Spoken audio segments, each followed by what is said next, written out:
Good morning to all. आज हमारी retirement chapter की फर्स्ट क्लास है और ये चैप्टर नंबर आपका 5th है। देखेंगे हम पहले रिटायरमेंट मीनिंग क्या होता है। तो यहाँ पर पेन ले लें सबसे पहले। हाँ, तो when one partner or more than one partner of a continuing business decided to leave or ends its business relation from the business due to some specific reason or under any specific circumstances. जब कोई एक partner या एक से ज़्यादा partner किसी specific reason या किसी पर्सनल रीज़न के कारण फर्म से रिटायरमेंट लेते हैं, then such a situation is known as retirement of a partner. ये क्या कहलाता है? ये सिचुएशन जो स्थिति है वो पार्टनर की रिटायरमेंट की स्थिति कहलाती है। On the retirement of a partner the existing partner comes to an end but the firm continue its business as the remaining partner enter into a new partnership. देखो क्या होता है, जब कोई एक पार्टनर रिटायरमेंट करता है तो जो एग्जिस्टिंग पार्टनर है उनमें पार्टनरशिप तो क्या होती है, आपकी एंड हो जाती है, लेकिन पार्टनरशिप फर्म जो है वो कंटिन्यूअसली रिमेनिंग पार्टनर उसको चलाते रहते हैं उसी नाम से। ठीक है, मतलब न्यू पार्टनरशिप उनके बीच में बन जाती है ऑटोमेटिकली। तो यहाँ पर पार्टनर, जब कोई पार्टनर रिटायरमेंट लेता है तो पार्टनरशिप फर्म बंद नहीं होती है, बल्कि पार्टनरशिप टूटती है बस और एक न्यू पार्टनरशिप बन जाती है। ठीक है, तो यहाँ पर देखेंगे नीड ऑफ रिटायरमेंट क्या होता है। As per Indian partnership act and any partner as per partnership deed और by the consent of the remaining partner में रिटायर फ्रॉम द फर्म। तो पार्टनरशिप फर्म जो पार्टनरशिप डीड बनी है उसके अकॉर्डिंग कोई भी पार्टनर दूसरे पार्टनर से कंसर्न करके रिटायरमेंट ले सकता है। But where the partnership is at will then in such a case the retiring partner may give the written notice to the remaining partner and may retire apart from the above in the following। देखो, जब partnership at bill पर होती है तो क्या होता है, कोई भी पार्टनर जो फर्म से रिटायरमेंट होना चाहता है वो रिमेनिंग पार्टनर के लिए इंटीमेशन देकर, रिटर्न इंटीमेशन देकर, उनको सूचना देकर फर्म से रिटायरमेंट ले सकता है। ठीक है, ये चीज इंपॉर्टेंट। अब देखेंगे यहाँ पर apart from above in following circumstances also a partner may retire from the firm। तो कुछ कंडीशन है ना, पार्टनरशिप फर्म रिटायरमेंट की कुछ कंडीशन, मतलब क्यों कोई पार्टनर फर्म से रिटायरमेंट लेता है तो उसकी क्या क्या कंडीशन है, या नीड भी बोल सकते हैं, नीड ऑफ रिटायरमेंट। तो देखो, पहला तो दिया है due to old age. Due to old age मतलब जब कोई पार्टनर बूढ़ा हो जाए, भाई बूढ़ा हो गया, काम नहीं कर पा रहा है, तो फर्म से रिटायरमेंट ले सकता है। ड्यू टू इल हेल्थ, बीमार हो जाता है, उसका स्वास्थ्य खराब हो जाता है, ठीक नहीं हो रहा है, काम नहीं कर पाता है, अब स्वास्थ्य खराब है, तो भी वो फर्म से रिटायरमेंट ले सकता है। ड्यू टू म्यूचुअल और प्रिंसिपल डिफरेंसेस, जब पार्टनर्स के बीच में म्यूचुअल या प्रिंसिपल डिफरेंसेस हो जाते हैं, एक दूसरे की बातें नहीं मानते हैं, नहीं समझ रहे हैं, ठीक है, वो उनकी नहीं सुनते, वो उनकी, तो कोई भी पार्टनर फर्म से रिटायरमेंट ले सकता है। फिर due to unlawful work by other person, मतलब ऐसा मान ले कि हमारे पास कितने 3 पार्टनर हैं, तो एक ए वाला और 2 व्यक्ति जो हैं वो अनलॉफुल वर्कर। अनलॉफुल वर्क मतलब होता है कि मान लो उनका क्लॉथ का बिजनेस है, अब वो क्लॉथ के बिजनेस जो कपड़ा आता है उसमें बंदूकें, हथियार छुपा के लाते हैं। अब इस व्यक्ति को पता चला, इस पार्टनर के लिए, भाई इसने इनको समझाया होगा कि भाई आप ये काम नहीं करो, लेकिन ये नहीं मान रहे हैं, तो बस उसने सोचा कि भाई आप लोग के साथ में हम तो कर नहीं रहे हैं, लेकिन हमें भी सजा मिलेगी, इसलिए उसने इनकी अनलॉफुल वर्क की वजह से इसने फर्म से क्या ले लिया, रिटायरमेंट ले लिया कि भाई हम फर्म से जा रहे हैं, रिटायरमेंट ले रहे हैं। ठीक है, तो ऐसी कंडीशन में जब कोई अदर पार्टनर अनलॉफुल वर्क करते हैं तो कोई भी पार्टनर फर्म से रिटायरमेंट ले सकता है। When the business is running continuously on loss, भाई बिजनेस प्रॉफिट के लिए किया जाता है, बिजनेस किस चीज के लिए किया जाता है, प्रॉफिट के लिए, लेकिन फर्म जब से स्टार्ट की आज तक प्रॉफिट हुआ ही नहीं है, लॉस चल रहा है, तो भाई हो सकता है ये दोनों कुछ गड़बड़ कर रहा हूं, तो ये थर्ड पार्टनर रिटायरमेंट ले सकता है। ठीक है, when a partner wants to change his place and wants to resides permanently at some other places. भाई जब कोई पार्टनर किसी अदर प्लेस पर परमानेंटली क्या हो जाता है, रहने लगता है।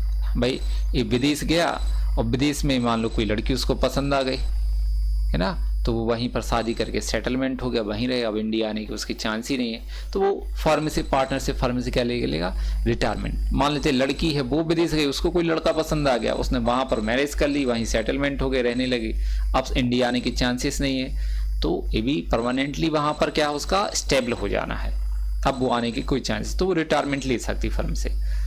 When a partner become lunatic, insolvent और ट्रेटर, जब कोई भाई लूनेटिक पागल हो जाता है कोई पार्टनर, ठीक है, पागल आपको मालूम ही, कोई भी व्यक्ति यदि पागल होता है तो वो बिजनेस, क्योंकि बिजनेस एग्रीमेंट किए जाते हैं बिजनेस में, जब वो एग्रीमेंट करने के एबल ही नहीं है तो फिर वो पार्टनर नहीं बन सकता है। इंस्टॉलमेंट, जब किसी पार्टनर की असेट से ज्यादा लाइबिलिटीज हो जाती है वो इंस्टॉलमेंट होता है, तो ऐसी कंडीशन में भी क्या होगा, रिटायरमेंट पार्टनर का। ट्रेटर, जब कोई देशद्रोही हो जाए, ट्रेटर मतलब हमारे इंडिया में रहता है, इंडियाई का व्यक्ति है और इंडियाई में ब्लास्ट करवा रहा है, व्यक्तियों को मरवा रहा है, ठीक, जैसे मान लो कोई अटैक करवाते इंडिया के ऊपर, हमारे इंडिया का व्यक्ति, तो ये देशद्रोही कहलाता ट्रेटर, ठीक है। तो ऐसी कंडीशन में भी कोई दूसरे पार्टनर फर्म से रिटायरमेंट, भाई ये लोग ऐसा काम कर रहे हैं या इस टाइप के व्यक्ति हैं, तो ये फर्म से क्या कर सकता है, थर्ड वाला रिटायरमेंट ले सकता है, क्योंकि उनके साथ में भी फंस जाएगा इस वजह से। When a partner insolve himself in such type of business which in against the object of that firm, जब कोई पार्टनर क्या करते हैं, अपने जो फर्म का बिजनेस है उस ऑब्जेक्ट के अगेंस्ट कोई काम करने लगते हैं, तो भी कोई अदर पार्टनर फर्म से रिटायरमेंट ले सकता है। तो ये कंडीशन थी कि कोई पार्टनर फर्म से रिटायरमेंट कब लेता है। लेकिन जब कोई पार्टनर फर्म से रिटायरमेंट लेता है तो एक्चुअल में होता क्या है कि जो रिमेनिंग पार्टनर है उनके प्रॉफिट एंड लॉस रेशियो में चेंजेस आता है। तो यहां पर हम एक एक चीज पढ़ेंगे, है ना। फर्स्ट, सबसे पहले हमें देखना है कि जो रिमेनिंग पार्टनर बचे उनके प्रॉफिट एंड लॉस रेशियो में क्या चेंजेस आएगा। तो ऐसा हो सकता है कि रिटायरिंग पार्टनर अपना क्या कर सकता है, जो रेशियो हो वो सेल करके जाए कि भाई हमारा शेयर है वो हम इतना आपको दे रहे, इतना इनको दे रहे, ए को इतना दे रहे, बी को इतना दे रहे, ऐसा बोल सकता है। या फिर वो जाते समय कुछ भी ना बोले कि हम अपना शेयर सेल कर रहे हैं या नहीं कर रहे, कुछ ना कहे, ठीक है। तो ऐसी कंडीशन में हम प्रॉफिट एंड लॉस को कैसे कैलकुलेट करें, न्यू रेशियो कैसे निकालेंगे, फाइंड आउट करेंगे, उसके लिए हम क्वेश्चन देखते हैं यहाँ पर। तो देखेंगे आप क्वेश्चन नंबर आपका फर्स्ट है एक्सरसाइज का, क्योंकि दोनों मीडियम में लिखा है, हिंदी इंग्लिश, तो हम इंग्लिश मीडियम के, तो इंग्लिश मीडियम का देखते हैं क्वेश्चन पहले। X, Y and Z are partner in a firm who share profit and loss equally. Z retire and surrendered share 3/5 of his share in favour of X. मतलब Z जा रहा है और अपना 3/5 शेयर किसको दे रहा है, एक्स को, बता के जा रहा है वो, और 2/5 टू बाय, और 2/5 शेयर किसको दे रहा है, वाई को। Calculate new ratio and gaining ratio, हमें यहाँ पर दो रेशियो निकालना है। गेन, जैसे एडमिशन में हमने सेक्रीफाई रेशियो निकाला था, तो हमें रिटायरमेंट में गेनिंग रेशियो निकालना होता है, क्योंकि रिमेनिंग पार्टनर के प्रॉफिट में कुछ इंक्रीमेंट होता है ना, इसलिए वहां पर हम गेनिंग रेशियो निकालते हैं। सबसे पहले हम यहाँ पर लेंगे न्यू रेशियो फाइंड आउट करेंगे, तो लिखेंगे हम profit and loss ratio of A, B and सी,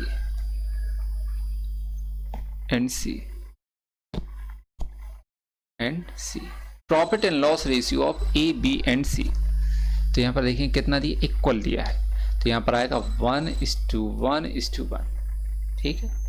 अब देखो क्या कहा है क्वेश्चन में कि जो एक्स, जेड रिटायरमेंट कौन ले रहा है, जेड, तो यहां पर लिखेंगे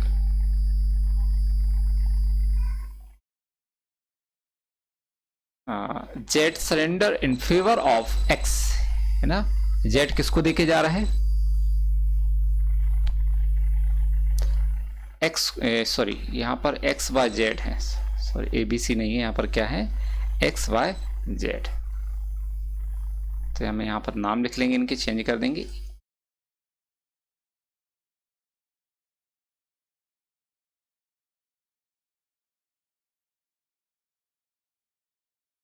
एक्स, वाई और जेड, ठीक है।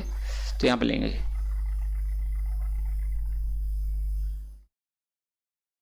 Z surrendered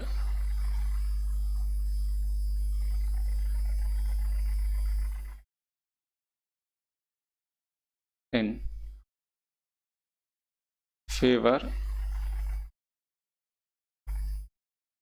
of x, Z x के फेवर में कितना सरेंडर करा, मतलब एक्स को कितना दे रहा है। ठीक है, तो देखना जेड का शेयर कितना है 1/3, वो 1/3 का कितना दे रहा है एक्स के फेवर में 3/5, तो हम 3/5 निकालेंगे।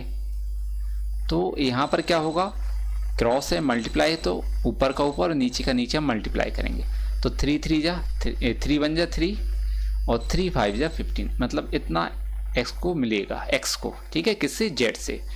फिर या जेड एक्स को इतना देगा। ठीक, यहां पर लिखेंगे हम जेड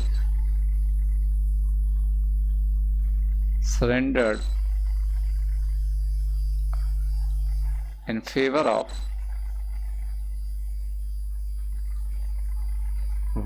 वाई के फेवर में कितना सरेंडर करा, वो अपने शेयर का, तो जेड का शेयर कितना 1/3, 1/3 का 2/5 वाई को दे रहा है, 2 1 जा 2 और 5 3 जा 10 15, 5 3 जा 15, यहाँ पर 2/15। अब एक चीज ध्यान देंगे, जैसे x के पास पहले 10 रुपीज थे, z से उसको कितने मिल गए 2 रुपीज, तो अब x के पास कितना आ गया 12 रुपीज, ये इसका नया शेयर है। तो हमने क्या किया, जो उसका पहले वाला शेयर था उसमें जो रिसीव हुआ वो हमने प्लस कर दिया। ठीक है, क्या किया हमने प्लस, क्योंकि उसको मिल रहा है। तो ऐसे ही हम यहां पर क्या करेंगे, x न्यू शेयर, x का न्यू शेयर देखेंगे हम, तो पहले कितना था वो देखेंगे, पहले कितना था 1/3, इसमें प्लस करेंगे, उसको z से कितना मिला 3/15, तो इनका हम एलसीएम लेंगे। तो 3 का भाग, देखो बड़ी वाला डिजिट होता है उसमें हम छोटे का डिवाइड करेंगे, तो 15 में 3 से डिवाइड करेंगे तो 3 5 जा 15 हो रहा है, तो एलसीएम भी यहाँ पर कितना आएगा 15 ही आएगा।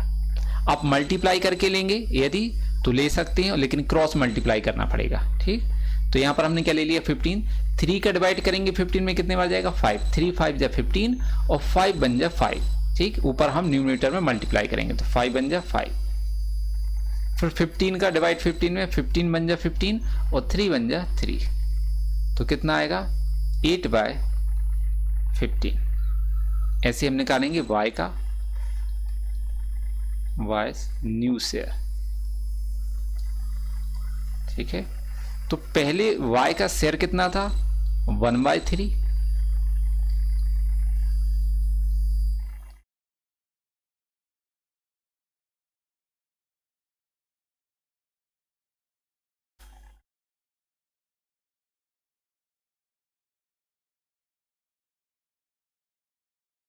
पहले y का शेयर कितना था 1/3, इसमें प्लस कर देंगे, उसको z से कितना मिला है 2/15, 2/15 हम प्लस करेंगे तो कितना आएगा एलसीएम 15, 3 5 जा 15 और 5 बन जा 5 प्लस 15 बन जा 15 और 2 बन जा 2, तो कितना आएगा 7/15। यहां लिखेंगे हम new ratio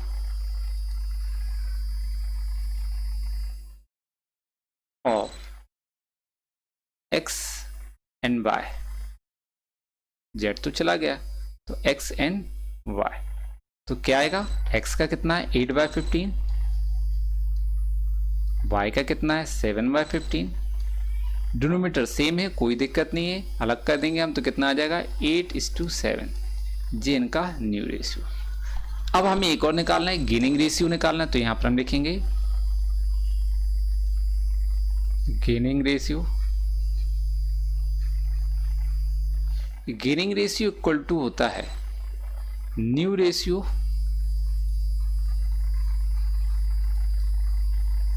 minus old ratio,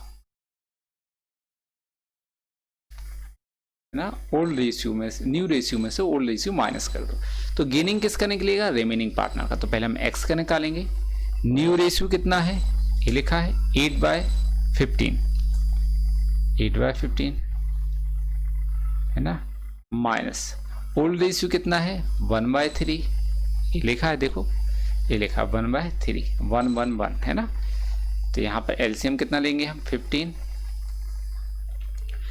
बन जा 15, 8 बन जा 8 माइनस 3 5 जा 15 और 5 बन जा 5, मतलब यहाँ पर कितना आएगा 3/15।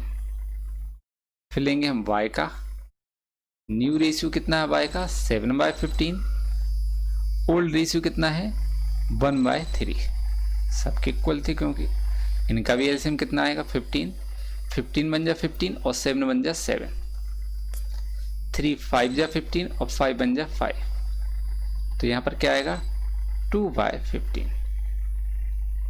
यहाँ लेंगे हम गेनिंग रेशियो, दोनों की डिनोमिनेटर सेम है देखो, तो कितना आ जाएगा 3:2, ये गेनिंग रेशियो। यदि गेनिंग रेशियो इस वाले क्वेश्चन में ऑब्जेक्टिव में पूछते यदि, है ना, ऑब्जेक्टिव में क्वेश्चन आता तो सिंपल था बताना, कुछ नहीं करना आपको। देखो Z retire and surrendered share 3/5 and 2/5, तो 3 और 2 यही इनका क्या होता है गेनिंग रेशियो। जितना वो एक्स को और जेड को दे रहा है जेड, है ना, उतना ही उनका गेनिंग रेशियो कहलाता है। लेकिन जब सॉल्व करने के आप प्रैक्टिकली रेशियो पूछा जाए तो फिर आपको ऐसे फॉर्मूला लगा के फाइंड आउट करना होगा। आगे देखेंगे हम अगला क्वेश्चन, ये आपका क्वेश्चन नंबर कौन सा है 2nd। ठीक, A B and C are partner in a firm who are sharing profit and loss in the ratio 5:3। C retire and his share was taken by A and B in the ratio of 3:2। Find the new ratio, है ना, हमें new ratio find करना है। तो यहाँ पर लेंगे हम profit and loss ratio of A, B and C equal to 5:3, ये लिखा है। पहले किस रेशियो में बांटते थे वो 5:3, तो 5:4:3। अब देखना A को कितना रिसीव हो रहा है 3 और B को कितना हो रहा है 2, इस रेशियो में लोग डिस्ट्रीब्यूट कर रहे हैं। तो यहां पर हम लेंगे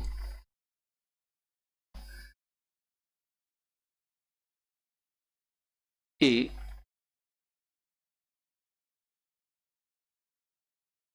या एस न्यू शेयर, ध्यान देंगे थोड़ा सा, है ना।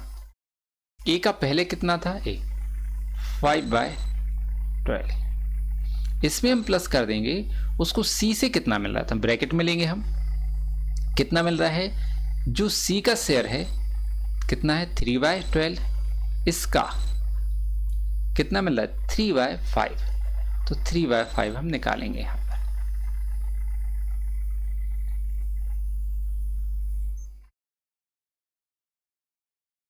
कितना निकालेंगे हम 3/5,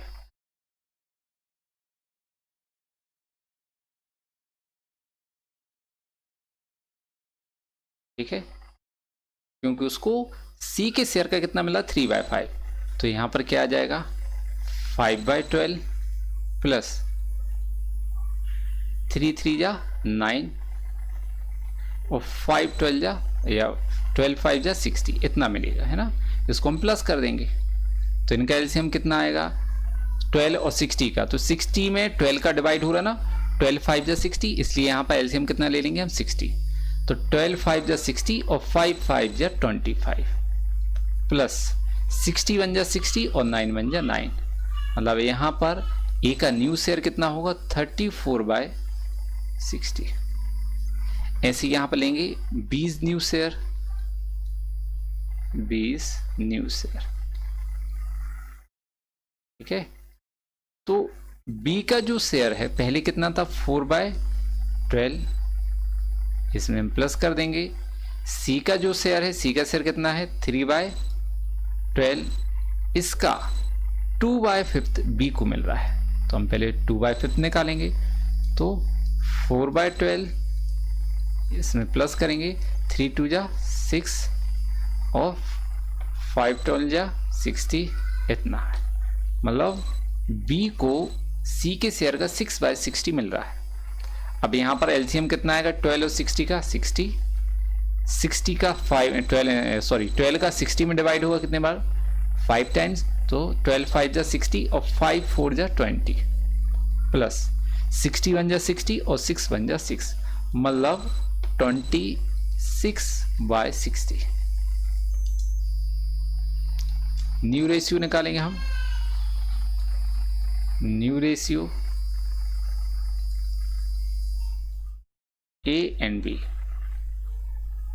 इक्वल टू, पहले का कितना है 34/60, दूसरे का कितना है 26/60, मतलब क्या लिखेंगे हम 34:26, 2 से डिवाइड हो जाएगा, कैंसिल हो जाएंगे, तो 17:13, ये आएगा आपका new ratio.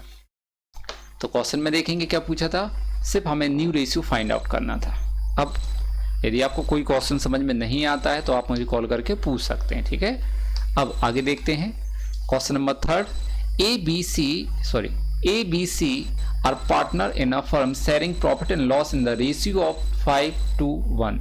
If the new ratio on retirement of C is 5:2, then calculation gaining ratio। तो देखना है पहले इनका रेशियो कितना था 5:1, A, B एंड C। यहाँ पर क्या हुआ, जो रिटायरमेंट ले रहा C, उन्होंने उसको अलग कर दिया और उसके शेयर को भी अलग कर दिया, तो बचा कितना है 5:2, ये न्यू रेशियो बचा है। जब ऐसी कंडीशन होती है तो इसका गेनिंग रेशियो भी जो है वो इतना ही निकलेगा जो उनका न्यू रेशियो, मतलब 5:2 ही आएगा गेनिंग रेशियो, ठीक है, ये कंडीशन है। तो हम आपको ऑब्जेक्टिव क्वेश्चन सॉल्व करने के लिए बता रहे हैं, लेकिन जब प्रैक्टिकली ऐसा होता है तो फिर हमें करना पड़ेगा इसको सॉल्व। कैसे करेंगे, यहाँ लिखेंगे हम profit and loss ratio of A, B and C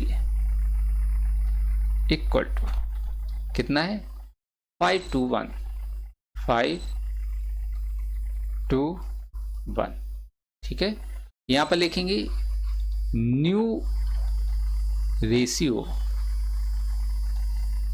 of A and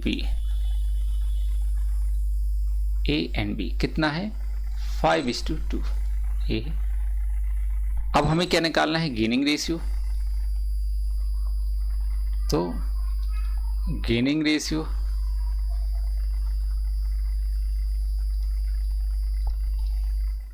ठीक है, गेनिंग रेशियो इक्वल टू क्या होगा, न्यू रेशियो